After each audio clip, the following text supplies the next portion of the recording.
To make it 7-0 AFC. So not only the cough up, but then the pickup on the other side, the scoop, and the score the other way. The fumble return for a touchdown.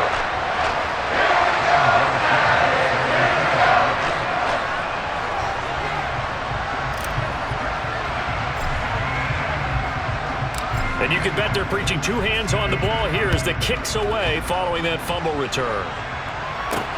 This will be fielded inside the 5. And he's going to be out of bounds on the return. Not a great return. They'll start back around the 17. You see the AFC defense heading back out there. And they had the fumble return for a touchdown, and boom, they're right back out there again. And you hear so many people talk about opportunistic defenses in today's football. Well, they make their own breaks because they work at it all the time. We've been at the practices, the drills where they're trying to script the football, the takeaways. They're always working on it, and it paid off for them on the last possession. Paid off. Now can they do it again? Well, Charles, you mentioned Coach was a 21st-round draft pick back in 1958. It was the Philadelphia Eagles who selected him. But unfortunately for John, knee problems, they just continued to dog him. He was hurt in his first training camp, actually never saw the field as a player in the NFL. But it was still during his time with the Eagles, you and I were talking about this before going on air, that you could start to see the light bulb going on for what his career path might entail. And it went on in a big way, didn't it? Because while he was rehabbing his knee, he started to spend a lot of time breaking down film with the Eagles with quarterback Norm Van Brocklin, the future Hall of Famer and future head coach in the NFL. Remember, Norm Van Brocklin coached with the Falcons, he coached with the Vikings. And he's there during that time. I think Coach Madden realized his love of football and love for teaching, combining all that together, and that meant being a football coach. So in 1960, began his coaching career at a small college south of San Luis Obispo called Allen Hancock, and then later at San Diego State University under another legendary coach, the guy who could throw it around pretty well, Don Coryell.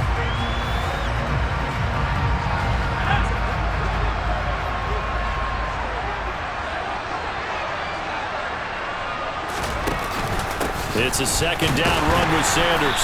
A short gain here, maybe a yard to the 29. But Charles, you know, it was in the early 1960s that a young John Madden made the acquaintance of the owner of the Oakland Raiders, one Al Davis, of course, and the two, they really bonded, would become one of the best owner-coach duos in NFL history. And to take it a step further, Al Davis became someone who John referred to as his best friend. Yeah, 1967, Brandon. Al Davis hired Coach Madden to be a linebackers coach. Remember, this was still the AFL at that point. The NFC with the football here to begin the second quarter, as they've got it with a 1st and 10. Here's Favre to throw. And his throw here's incomplete. Charles, you talked about John Madden and the Raiders going on a ride. Well, try these numbers on for size. In 10 seasons as a head coach, the Raiders won their division 7 times. They finished second the other 3 times, and he became the youngest coach to amass 100 career regular season victories and is still, to this day, the franchise leader in wins. And when you think about it, that's where that rivalry with Kansas City really took root, as did the expression commitment to excellence. And boy, was it personified by the players who played for Coach Madden. On offense, how about quarterback Kenny? And now the ball's out, fumble near midfield. And that's picked up by the AFC. He's at the 30. 10. And he is going to bring this one back. A fumble return for an AFC touchdown. So that is now 2 fumble return touchdowns. You talk about something that's going to drive a head coach crazy. Without a doubt. But for the defensive guys, once you do it once, you create a frenzy. Everybody wants to get involved, and they got it done a second time.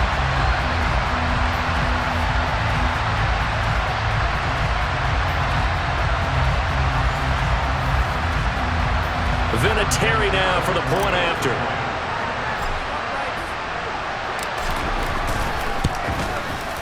And it's good to make it 14-0.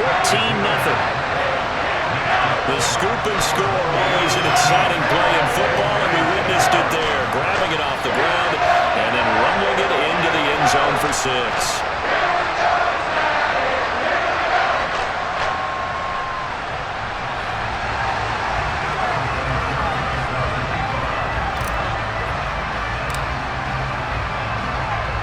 So here's the kickoff now as they'll get it again following that fumble return for a score.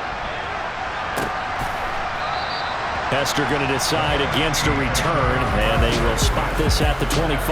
With the NFC offense coming out here, and you know, Charles, Coach Madden always said that if he had one drive to win a game and he had to pick a quarterback, he would pick Kenny Stabler. But I think if you asked him to omit any of his Raiders players, there's a good chance the guy he'd select would be Brett Favre.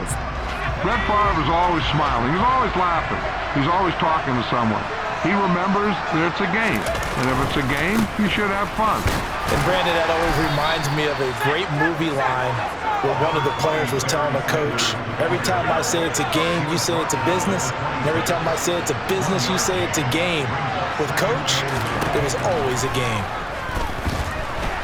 No, bottled up, fumble. It's out, it's loose. And they have the football and will take over at the 24-yard line.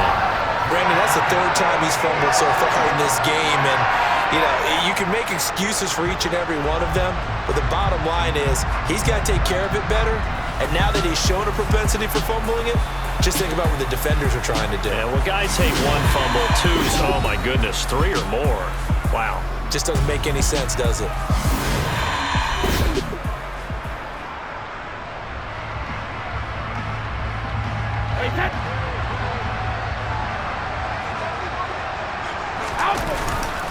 Now a first carry for their fullback. And he'll be taken down near the 20 at the 21. Charles, you think about all the success that John Madden had as an NFL head coach, and he had plenty, and we talked about it, including the 10 straight winning seasons, a Super Bowl title. But like any great coach, he also suffered through a few tough losses along the way as well.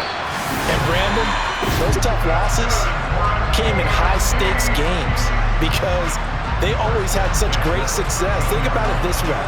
6 times in his 10 years, the Raiders were knocked out near the AFL championship game or the AFC championship game.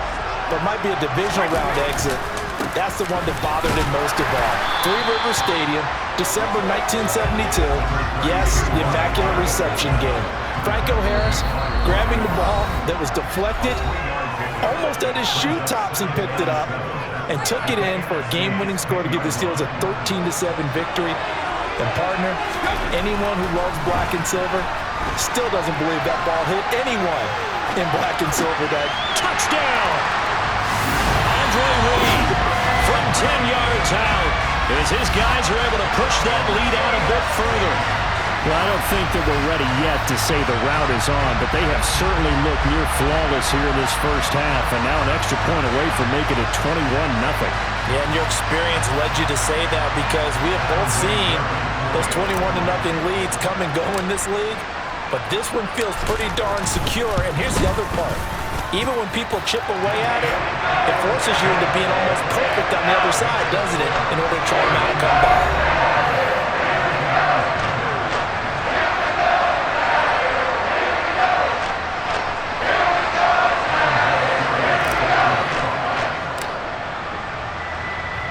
And here's Vinatieri now to kick it away after the touchdown.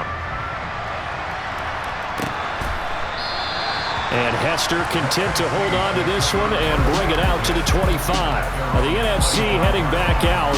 Hall of Famer Randy Moss, a part of this offense. And Coach Madden, boy, he always appreciated the ferociousness with which number 84 attacked the football in the air. As Randy Moss says, just chunk it up there, dog, and I'll go get it. And, Coach, boy, did he ever go get it. Over 15,000 receiving yards, 156 touchdowns. And how about this? From his rookie year of 1998 until 2009, those were his prime seasons, right? He led the league in touchdowns 5 times, but even more so, he showed us all how to go up and get it. Great body control. No one's ever done it better playing the ball in the air. Favre's throw here, hauled in by Cup. The CD, we spoke of some of the Raiders' tough playoff losses through the decade of the 70s, but for one shining season, they put it all together, and that was 1976. You remember a 13-1 regular season, a memorable playoff win over New England. They dominated the Steelers 24-7 in the AFC title game, and then a meeting with the Minnesota Vikings in Super Bowl 11. Oh, Brandon, what a game that was down at the Rose Bowl in Pasadena. A gorgeous 53-degree day, perfect for football. Raiders get out to a 16-0 lead at the half, and Clarence Davis, no relation, although I would certainly claim him, strong on the ground, 137 yards rushing. How about Freddie Biletnikoff, the MVP of that game, catching everything that came his way? Kenny Stabler running the offense with precision, and we all remember the one that sealed it. The grand old man himself, Willie Brown, with the laser-focused eyes, picking on Fran Tarkenton and taking it 75 yards for a touchdown. 32-14 the final score. Raiders had their first Super Bowl title, and we got the iconic shot of Coach Madden being lifted on the shoulder pads of his players and carried aloft as a Super Bowl champ. 7th play of this drive coming up, but a long way to go on 3rd down. Up the middle they go with Sanders. And he'll push this forward only to about the 42-yard line. Just a 2-yard pickup, and that should necessitate a call for the punt team here on 4th down. Here's Mitch Wishnowsky now. Back deep, 2-time Pro Bowler Dante Hall.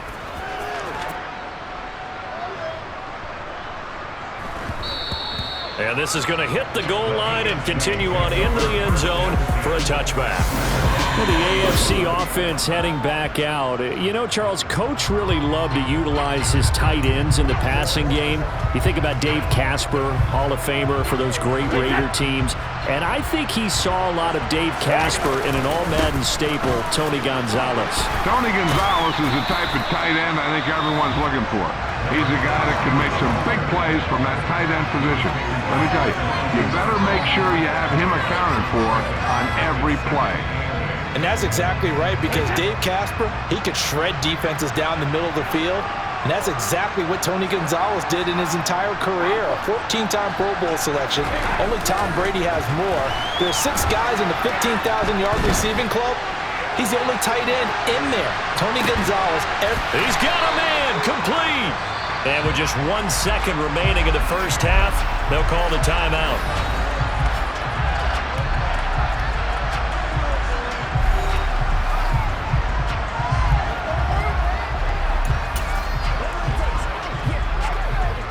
So with 1 second left in the half, on is the field goal unit. From the right hash, it's a 35-yard attempt. The career leader in field goals made knocks that one through.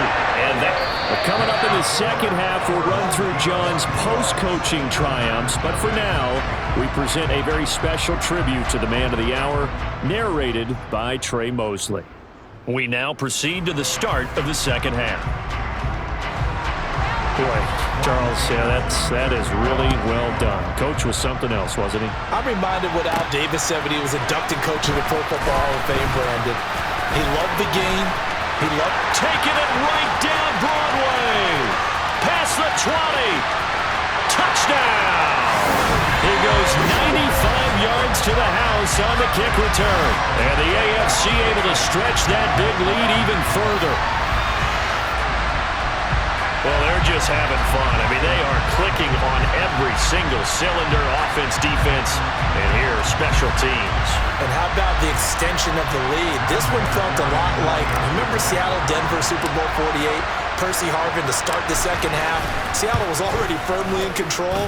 Now, they feel like they can't be caught. Yeah, they are firmly in control right now.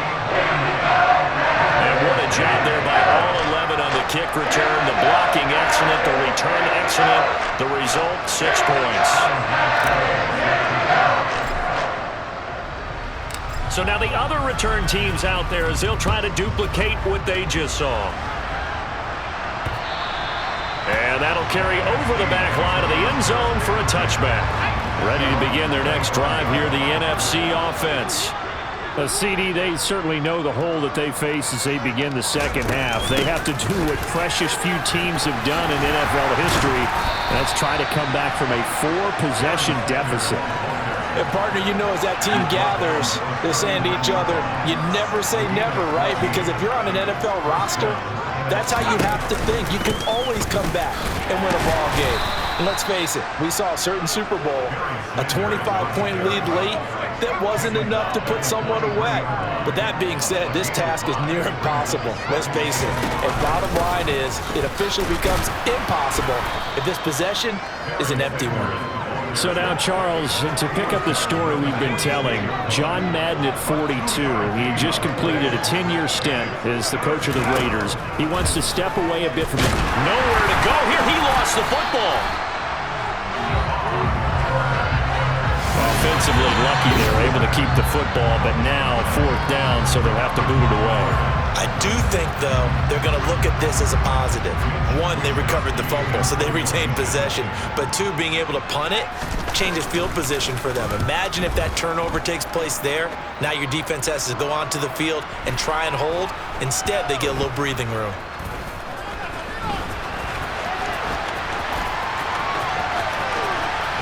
And he is out of bounds, able to get it across the 20-yard line. And that's what friends are for. As the returner, you know who you're buying dinner for later. Oh, without a doubt, because he just took care of you and your team in a big way. You know, you turn it over there, that's a big momentum changer and put your defense in a bad spot. And he's going to get this one across the 30-yard line.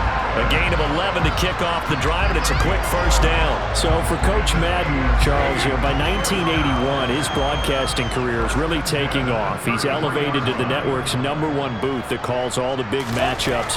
And he gets the plum assignment of calling Super Bowl 16, 49ers and Bengals, and he's teamed up with Pat Summerall. And that pairing ultimately would go on to be one of the most influential in sports broadcasting history. Influential not just in us listening to them. Remember, they went on and called 8. Look at this, middle of the field, a breakaway. And all the way in for the touchdown. Marcus Allen, 62 yards. And the AFC just continues to pour it on. I know I should keep the focus and the spotlight on the hero that just scored, but tackling's been an issue for this defense all game long. I can't set that aside. We just saw it again here. Missed tackles leads to his long touchdown run. Vinatieri connecting on the extra point, and the lead grows even larger here in the 3rd quarter. And here's Vinatieri now to kick it away after the touchdown. Hester going to decide against a return, and they will spot this at the 25. The offense for the NFC ready to get their next drive started. Well, we're still in the 3rd quarter, so there's some time to kind of clean this up and make it look more respectable now. Or win, that's probably gone out the window, Charles. But I don't know. Do you look at this as a time to just improve and maybe start to look towards the future? I think you have to find something to play for, something to grasp onto until the clock runs out. But, Brandon, we've been around this game a long time. This is an outlier. You don't get many blowouts like this no matter how the game looks on paper going in. This one has turned out to be everyone's worst nightmare realized. Favre. Nowhere to go here. He lost the football. And that's picked up by the AFC. And he is going to bring this one back. A fumble return for an AFC touchdown. Huge play by the defense, not only to force the fumble, obviously, but to return it for a touchdown. And I know it's no fun for anyone who plays offense, but isn't it fun to see how a defense rallies when there's a fumble return and everyone tries to find someone to block and bring it all the way home? I always like their celebrations because they don't get there that often. No, they're not choreographed very well usually. Vinatieri able to tack on the PAT, and the lead grows even larger here in the 3rd quarter.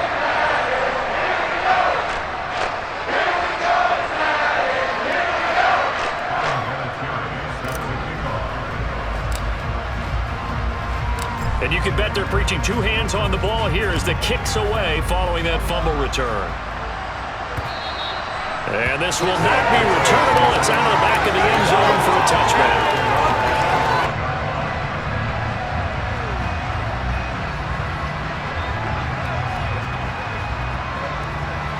Ready to begin their next drive here, the NFC offense. Well, this has been a tough one for them, Charles. They've struggled really on both sides of the football. And one thing that's really plagued them, the turnovers. They've had issues keeping the football in their possession. And every game that's ever been played, all coaches talk about taking care of the football and limiting turnovers. And in this one, after we saw that first turnover, we worried that things would snowball, and it certainly did, especially on the scoreboard. A loss of a yard there to start out. That leads to a 2nd and 11. To throw is Favre. And that'll be off the mark, too far out in front, and it's incomplete. As you mentioned, CD, talking about John Madden, the broadcaster, he called 8 Super Bowls with Pat Summerall, 3 more with Al Michaels later in his career. He spent nearly 3 decades. And this is caught right along the sideline. What a job of keeping the toes in bounds there. So the big play moves him all the way across midfield. It's 1st and 10 from the 45.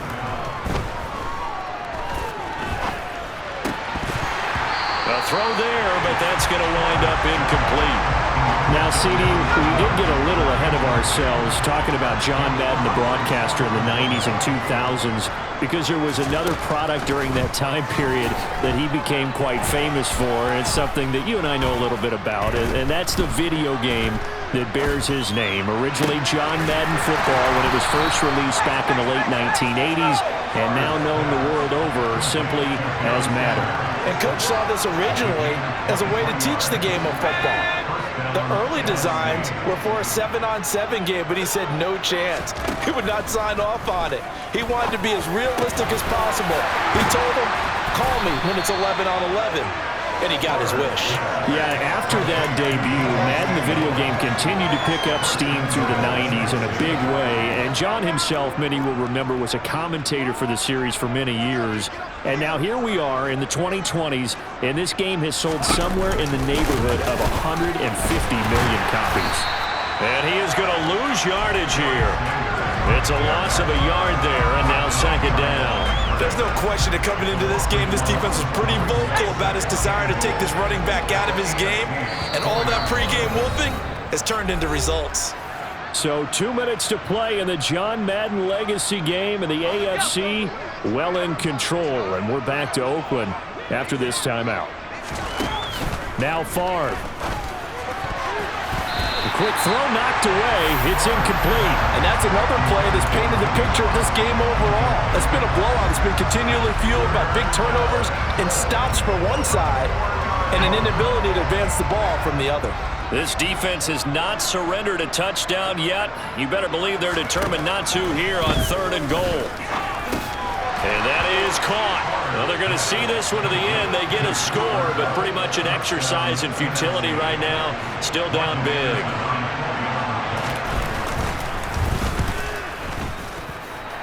Extra point by Anderson, up and good, as they make the score just a slight bit more respectable here in the final quarter of play. Following the touchdown, here's Anderson to kick it away. Dante Hall going to bring it out of the end zone.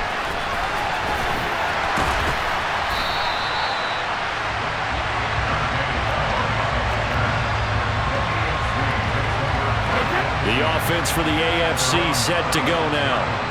Now they are really in the driver's seat here, enjoying this lead late in the 4th quarter. The defense does have all 3 timeouts, but at this point, doesn't look like it's going to matter much. And he'll be brought down at the 27. No let-up in this passing game. They've been a well-oiled machine throughout. And actually saw a few guys on the sidelines at the end of the 3rd quarter doing the old hold-up 4 fingers college sign, meaning the 4th quarter is ours. And they certainly weren't kidding. So, CD, you look at the accumulation of John Madden's achievements in the world of football, the coaching success, a Super Bowl title, the incredible career as a broadcaster with 12 Emmy Awards, Madden the video game. It was very fitting back in 2006 that John Madden got the call to be enshrined into the Pro Football Hall of Fame. A more deserving person you will not find. He gave an incredible speech on that day, Brandon. So many of his former Raider players were in attendance. He talked about how he envisioned that when the last person turns off the lights in the hall every night, that the bus talk football amongst themselves. And what a discussion that might be. Yeah, he finished his speech by saying, today feels like the 2nd time in my life that I'm being carried off on the shoulders of others. Yet instead of off the field, it's into the Hall of Fame. This has been the sweetest ride of them all. Favre, he's going to drop this down to Sanders. And up to the 35 before they're able to knock him down. So it's a win here